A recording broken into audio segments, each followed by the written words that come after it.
อืม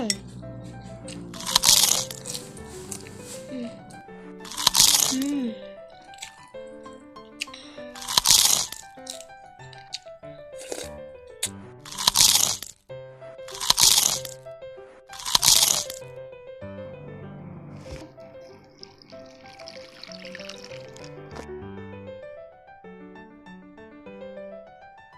สวัสดีค่ะแล้วจะมากินขนมเส้นขนมจีนกันนะคะนี่น่าอร่อยมาก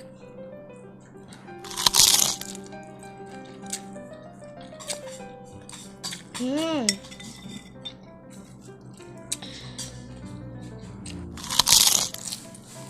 อืม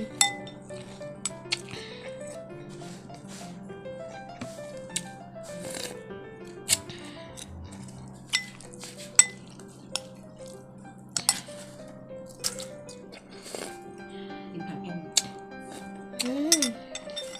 กินแล้ว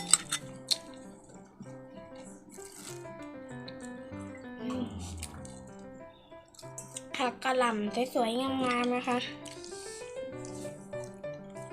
แม่ซื้อจากนักเรียนของแม่ปลูกเองริมตลิ่งสวยมากริมตลิ่งนะคะอืมอืม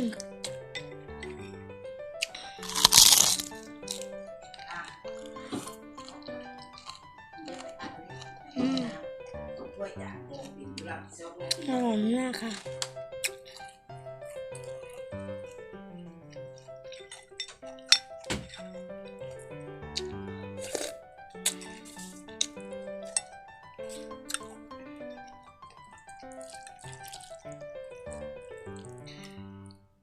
อืมอืม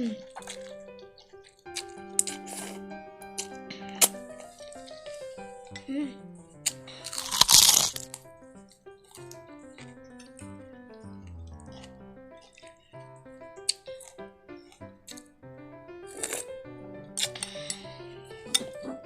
อืม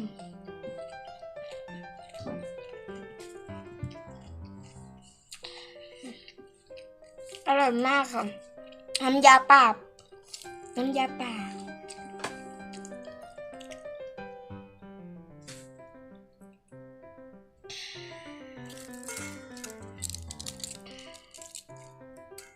อืม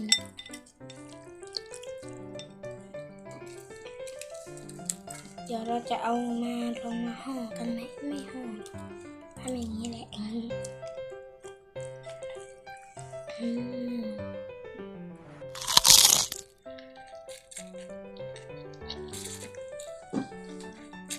อืม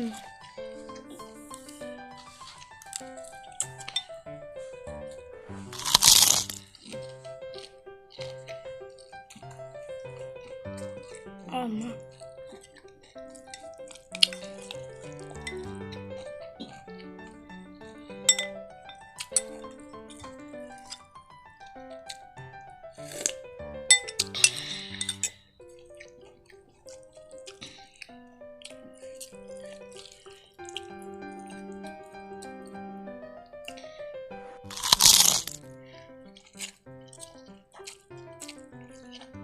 อืม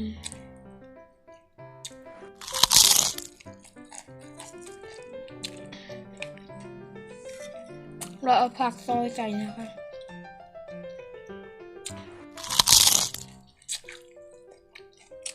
อร่อยมากเราใส่พริกไปช้อนหนึ่งนะคะช้อนหนึ่งช้อนครึ่ง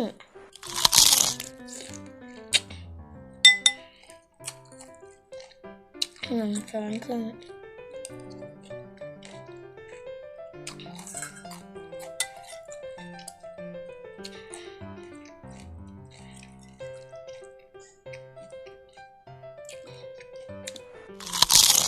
อืมแล้วแม่ล่ะ แม่ทำอะไรอร่อยมากเลยค่ะน่าเบื่อผั ข่าวน้ำยาเค็มเหมือนอื่นนะคะ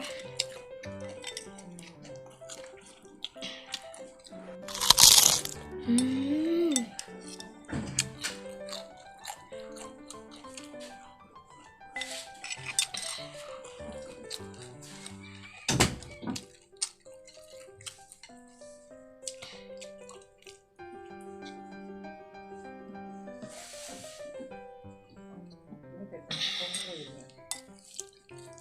มอร่อย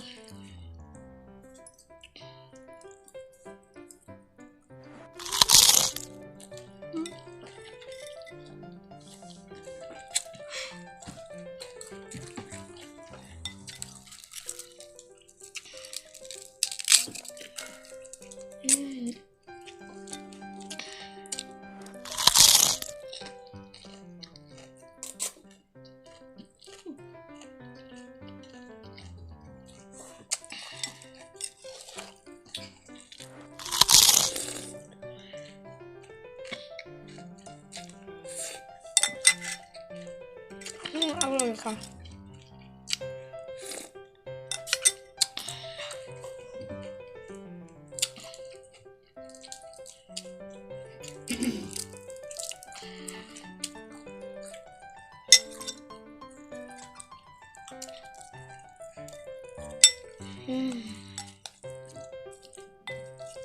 นี่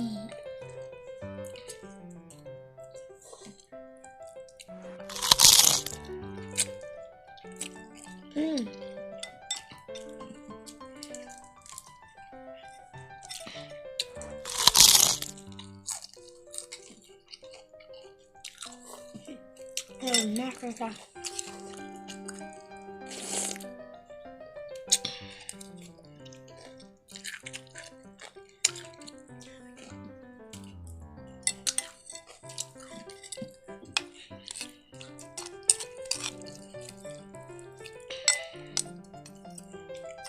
คือถ้วยใหญ่มากเลยอะใหญ่กว่าหน้าอีกนะคะ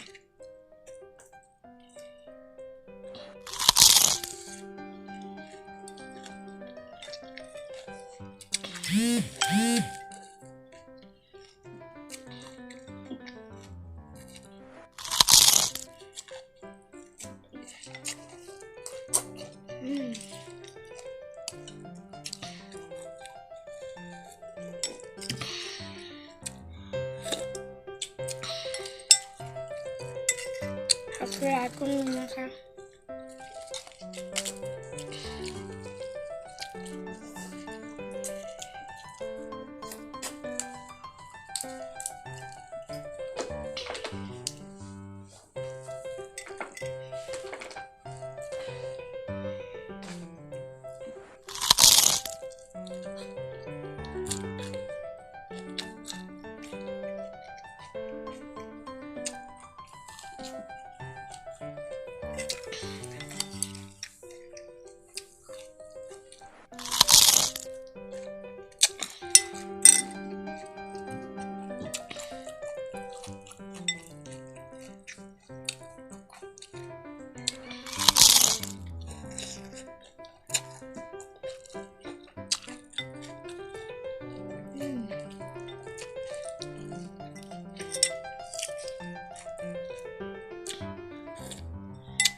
อร่อยมากค่ะ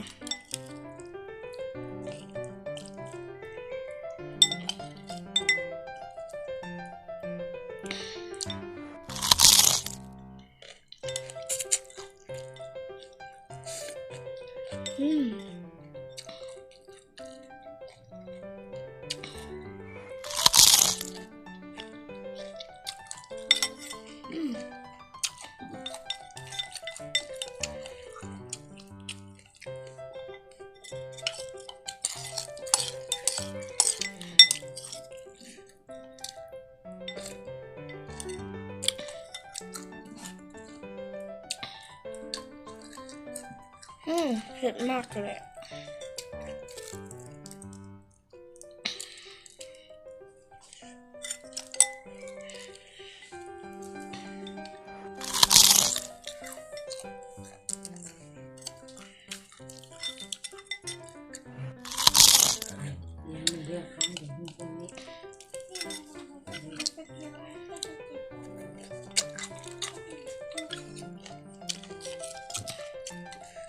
อืมอืมอร่อยมากเลยค่ะ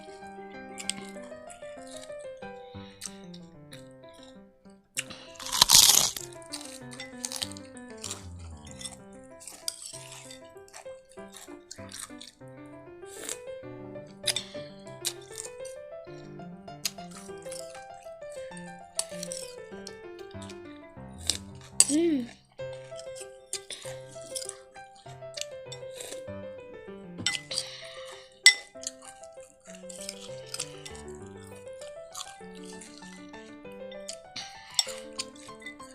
อืม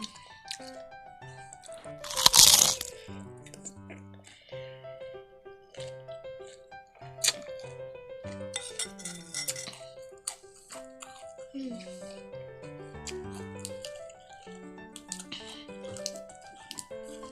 อยู่ข้างบนด้วยไม่ต้องเห็น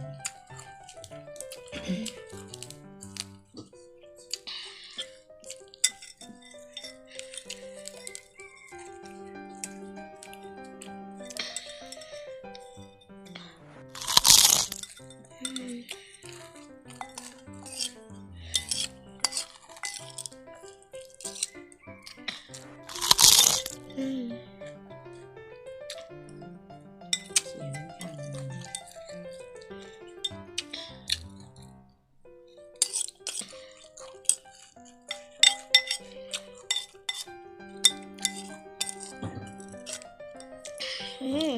อร่อยมาก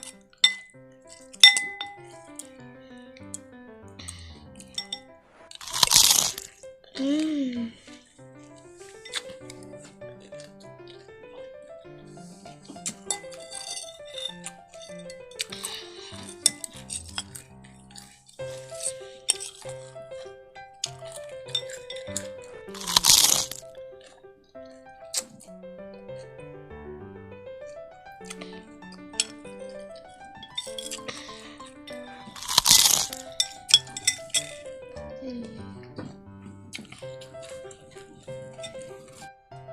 หมดแล้วนะคะ อย่าลืมกดไลค์ กดแชร์ กด Subscribe ให้หนูด้วยนะคะ